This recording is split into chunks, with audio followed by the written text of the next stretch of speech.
Truly local media requires local support, be it members or sponsors, to survive. So join us as a member at patreon.com/dailydetroit, or get more info on joining our list of sponsors to our podcast and newsletter by emailing us at dailydetroit@gmail.com. Thanks, and on to the show.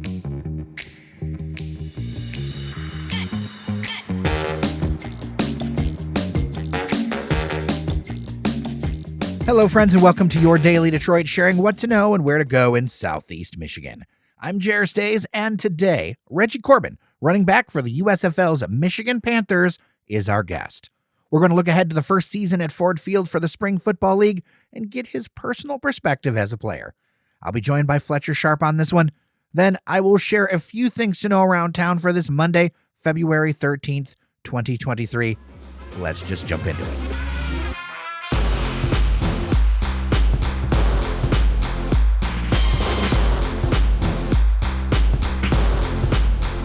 Joining us virtually, running back Reggie Corbin for the Michigan Panthers of the USFL. First time, hopefully not the last time, to Daily Detroit. Good to meet you, sir. Good to meet you too, man. Definitely, hopefully not the last time. Come on.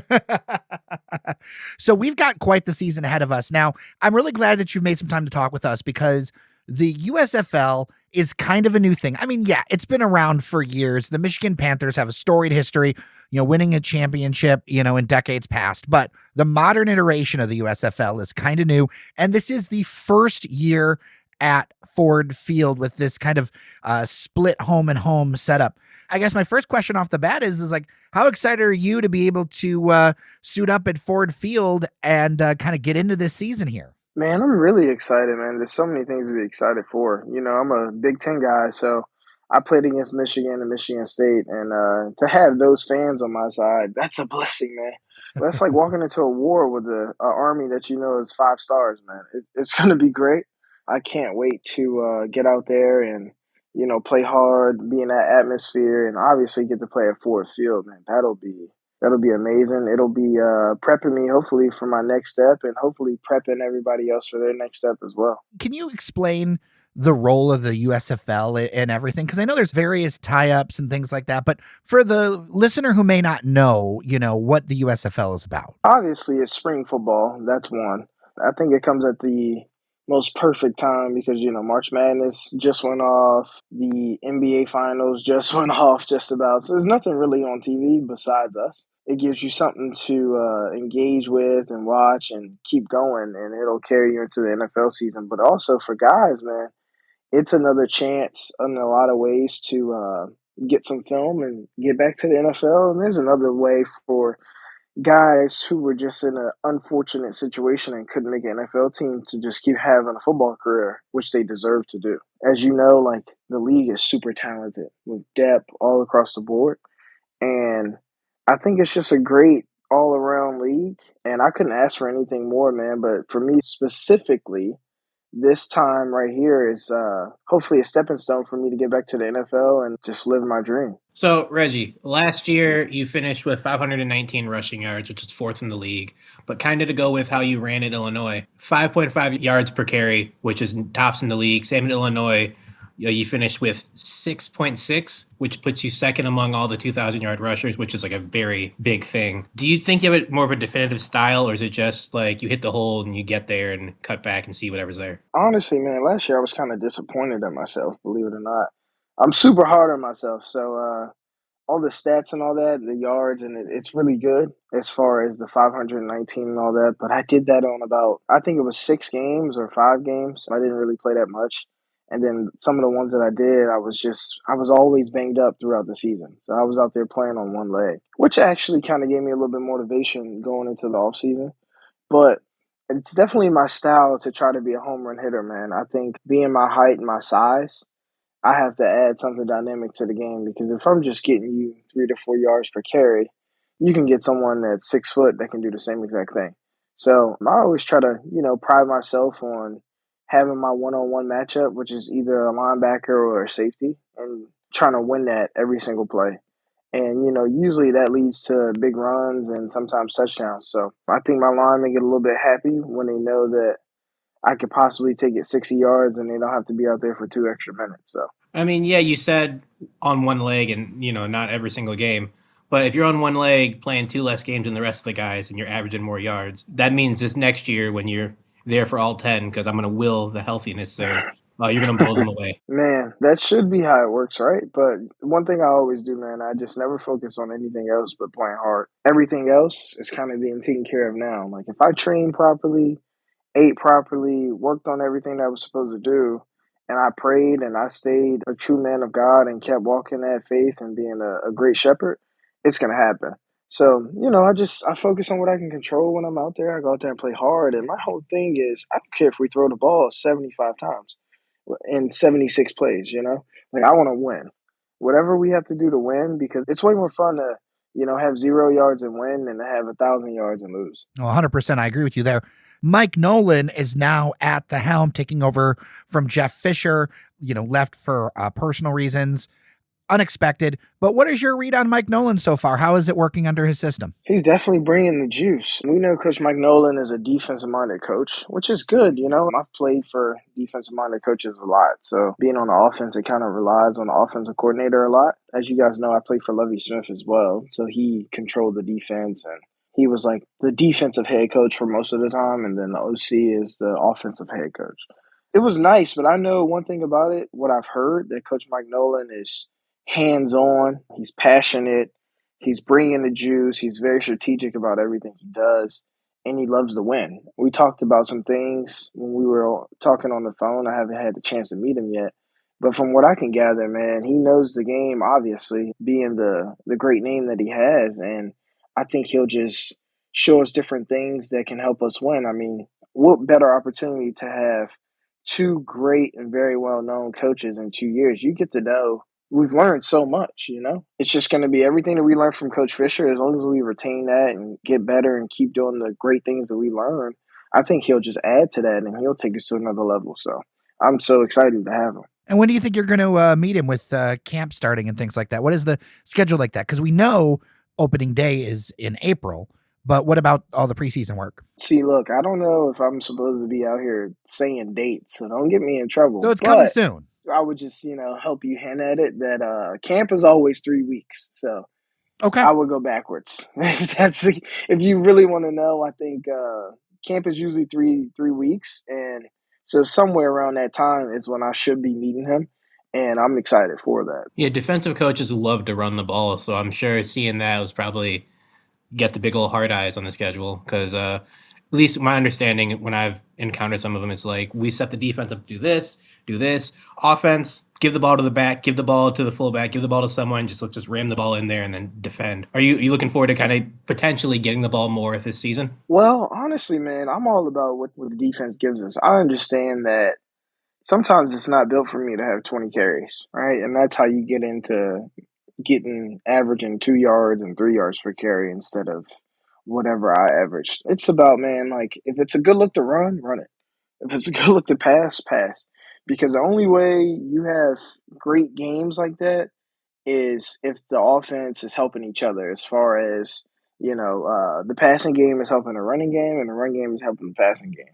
So I'm not into running into bad looks. Obviously it happens and sometimes you get caught. You got to just make plays. But could you imagine doing that for 60 plays? It would kind of get a little gruesome. So I think it'll be good as long as we, do what we're supposed to do and we execute. And I think us having, a little bit more steady play at quarterback this time, hopefully, with, not many injuries and no trades and things like that, I think we'll be really solid. I think we'll have a chance to actually gel and be out there together and, let everything marinate. So with the Lions having a down year, then coming back and having the year that they're having, kind of getting more excitement, do you think that adds a bit of extra pressure to the Panthers players not playing in Ford Field? No, not at all. Pressure is like what you make it. I feel like if you thrive under the pressure, you create that for yourself.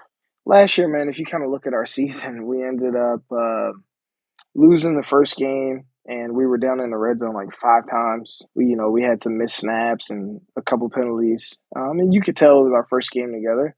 Then the second game, I think we played against the Generals, and it was close, and we made some bad plays as well. And then the third game of the season, we missed on the 1 yard line. We missed a field goal. So, it's little things like that, man, where we did exactly what the Lions did from the previous season. We were deep in games and we would lose on one last play, you know? And that right there is motivating because now we understand that now we have to, use our experience and really lock in the game situation. I think it'll take care of itself, honestly. The pressure, though, that just comes from yourself. So I love pressure and I'll be putting that on myself, but I don't think it'll really generate it, for everybody else. It's interesting you talk about pressure that you generate for yourself. Where does that ethos come from? Where did you get that from? Just growing up, man. I played high school basketball and football and rugby at Gonzaga College High School. And if you know about that, it's, we're top 10 in every sport. So it's one of those things and we only have 200 kids in each class. So if you get in there, it's definitely pressure. You have to perform, and it's a top 10 academic school. And then obviously you have the pressure of college football as well. That right there is, second to none. So that right there, man, I just had to learn to thrive within that because obviously, regardless of what field I step on, I'm probably the shortest. You know, that's pressure within itself, and then you got to battle. You got to go out there and you got to play with that fire. And I understand that's what gets me going. So sometimes I just, before games, I'll make myself mad or do what I have to do to get myself in that zone because I always want to go out there and put on my best performance. For sure, for sure. Is there a team or a couple of teams that you really have your sights on? Because one of the great things about watching the Lions or whatever are the rivalries. Talk about the Bears, you talk about the Vikings, and this is a real small league, but it's still real possible to have those kind of things. I think, in fact, it could be even more enhanced because, the league is the size it is, so you can really, get at somebody, 100%. Every time I go out there, man, I always find a reason to motivate myself internally. And the way I always think about it is either we lost to the team last year or they didn't draft me 2 years ago. So we either way we have a problem, Like in my mind, I'm creating some sort of issue, and that's what it is. And also, man, obviously, I think we left so much on the table sometimes. We played at Birmingham last year, and it was a great atmosphere. It was probably the first time we had that all year because, obviously we were in Birmingham. But we just made so many plays, and we had them on the ropes. They're undefeated. I felt like we were beating them down. We were shocking them, man. And it was just, we left so much meat on the bone that it just kind of drove me crazy a little bit. So obviously I want that matchup again, but really I want everybody. Because like I said, these were the same teams that didn't draft me, same teams that overlooked me and felt like guys were better than me. And I take everything personally. I may not show it, but obviously when you're in a sport and you believe in yourself, you should. And I know my teammates do as well. So, we got to finally treat everybody else how they treated us last year. 100%, 100%. You mentioned about Michigan fans in general, and you're absolutely right. There's also something special about Ford Field, its atmosphere, and Lions fans that I think, Metro Detroit is a football crazy town. It's one of the reasons why the Michigan Panthers are here, in my opinion, because football reigns supreme. And so when you're thinking about going out on the Ford Field in front of those fans, what are you most excited to bring to them? I said to one person that was familiar with the league, and I said, man, do you think it'll be, like Birmingham had last year? And he goes, man, what? Birmingham was great, but I know Detroit will be another monster. And that right there got me excited. Obviously having, the other big time programs and teams out there, you kind of afraid a little bit, but after watching all the old stuff of how they support the Panthers and I see everything going on there right now and how people are excited, I can't wait, man. I'm super excited to be out there, and hopefully we bring a championship back to Michigan. That'll be something special, and hopefully it can get everybody else going and let the Lions do something special next year as well. So I think it'll be a great opportunity, and I know my teammates are excited as well. We should have known that our guests would come with the big old grit behind them. Anyone who's Jesuit taught, I know that they got some grit inside them. So yeah, something like that, man. It was definitely a great atmosphere and definitely a great experience growing up in that environment. Yeah, in case listeners don't know, Fletcher, you grew up in that environment too. I did, and I'd let everyone know. Ad majorem de gloriam whenever I can. Yeah, man, every time. Well, Reggie, I really appreciate your time today. So listeners know, the first game of the season is against the Houston Gamblers. That's going to be down in Memphis at noon on Sunday, April 16th. And the first home game is going to be Sunday, April 30th, 4 p.m. against the New Jersey Generals at Ford Field.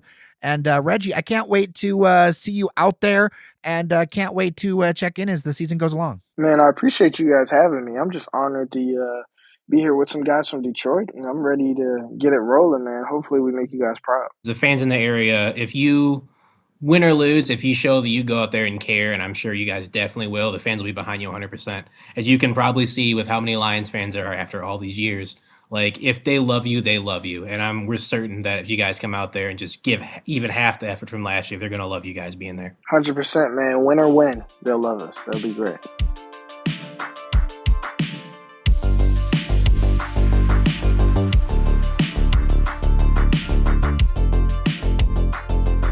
Here are a couple things to know around Metro Detroit and some food news, too.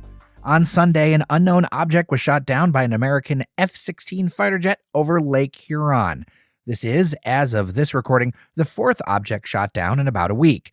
U.S. Representative Alyssa Slotkin, a former top Pentagon official and CIA analyst, expects to learn in the next couple of days that this was and I quote, normal, run-of-the-mill thing that we in the intelligence community know how to exploit, unquote. Choppy waters are hindering the recovery effort, but if found, the object would be taken to a classified facility to determine its origin and purpose. I just hope whoever is sending these, especially the balloons, has a sense of humor and sends 99 of them. And if you know nothing about 80s music, I will put a link in the show notes so you know what I'm talking about. Now, remember when we told you about the Detroit Public Library missing hundreds of thousands of dollars? Turns out employees and the people of Detroit were victims of an email wire fraud scam based in Malaysia. The total scammed was $685,000. $277,000 of that was recovered, leaving more than $400,000 lost. The library system wants the city to replace the money, and the city says that they're both victims here. A law enforcement investigation is now underway. For listeners who don't know, the library and city are actually different entities with their own separate but related governance structures. My friends, watch what links you click out there. Now, before I let you go, a trio of coming soons in the food world around Southeast Michigan. Sidecar Slider Bar and Shift Kitchen and Cocktails are opening in the former Murray location in the village of Grosse Pointe on Kercheval. No opening date has been announced. The Detroit Institute of Bagels will reopen officially in Detroit on Thursday, February 16th. The bagel shop has taken over the former Ochre Bakery location in the Core City neighborhood. Ochre Bakery closed in May of 2022. Now, some listeners stopped by a soft open of DIB over the weekend and had high praise, so it is something to check out at Warren and Grand River. I am looking forward to it. And finally, the Taco Stand, a growing mini chain serving Jalisco-inspired tacos and burritos, is expanding again. This time out of downriver and into downtown Birmingham. The new spot is at 344 Hamilton Row. This one is a bit different as there's more seating than the ones I've been to in the past. Taco Stand has locations now in Taylor, Allen Park, Garden City, Riverview, and Flat Rock. This one I can personally co-sign as a tasty option as I've had it a couple times.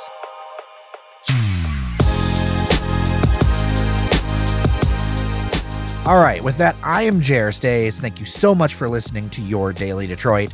Remember that you are somebody, and we'll see you around town.